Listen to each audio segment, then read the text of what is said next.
So first off, somebody give me a minor key, let's say. E minor. E minor, okay. Yeah, we haven't done E minor in a while.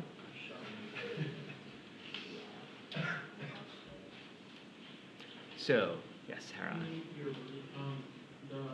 the root, the first scale degree, right? Mm-hmm. Wait. Yeah. So what do you mean by like process?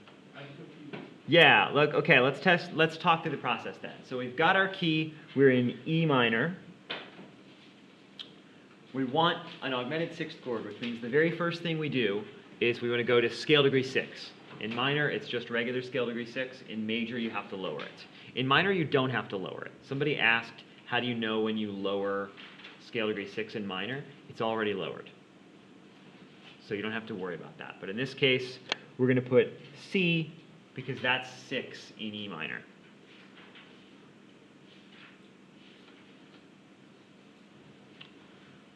Next, we need sharp 4, which is going to be A sharp. So that's the interval that is central to any fully diminished seventh chord.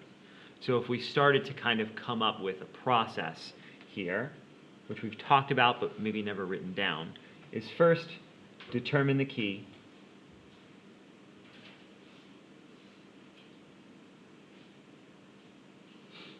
Find scale degree 6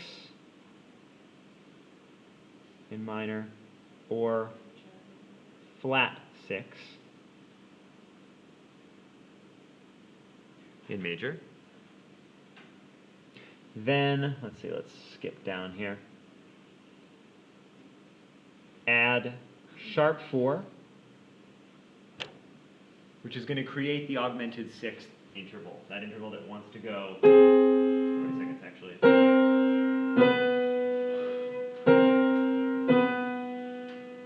Then we do, as Hera said, we add the tonic of the key.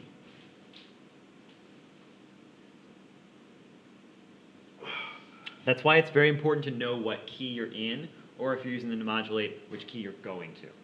So they're based entirely off of that, not off of figuring out what the root would be by stacking the chord in different ways. So we're going to throw in scale degree 1, and that equals Italian. So the Italian sixth chord, it's just you stop there.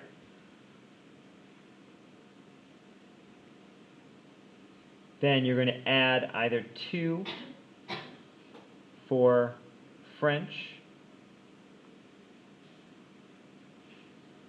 or 3 for German.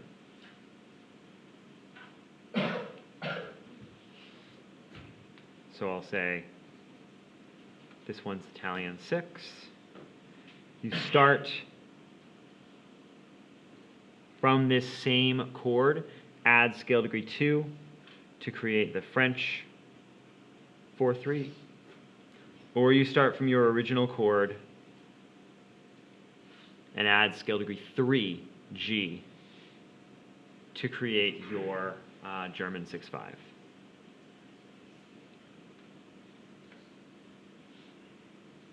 So there we go, 3 slightly different augmented sixth chords.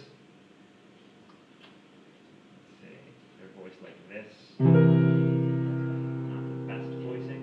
There's the Italian, there's the French, and there's the German. So if I move them to the same octave, this is what you have for the German. So we'll keep this like this, A sharp, G, E, C. That's the German chord stacked all the way up into one octave. What do I need to do to enharmonically turn this into a C7 chord? The notes are already there. Exactly. I need to write B flat. So, in other words, the notation of this really matters.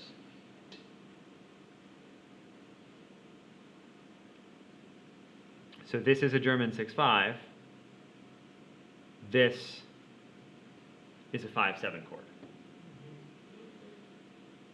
So they sound the same. They sound different in context, depending on how you approach them and where they're going. They sound different, but they're the same 4 notes on the piano. It's always that. It's just a question of whether it's going to resolve like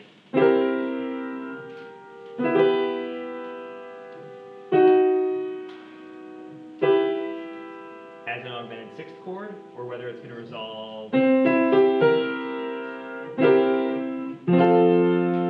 a 5/7. So that's how composers use these to play tonal tricks on you and sort of modulate to different keys.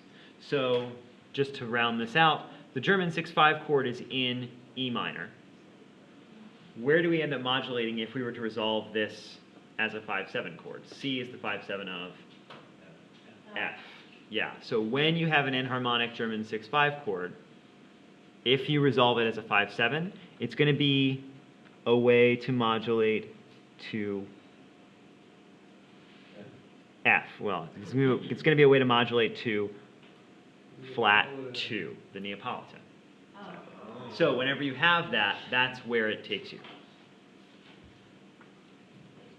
Wait, why is it a flat 2? Because C is the 5th of F, and if you find F in the key of E minor. Well, yeah, in the new. But if you want to keep track of where you're modulating to in relation to E minor, the key that you're actually in, and in E minor, F is flat 2. But that's kind of the rule of thumb to figure out where this is going to take you.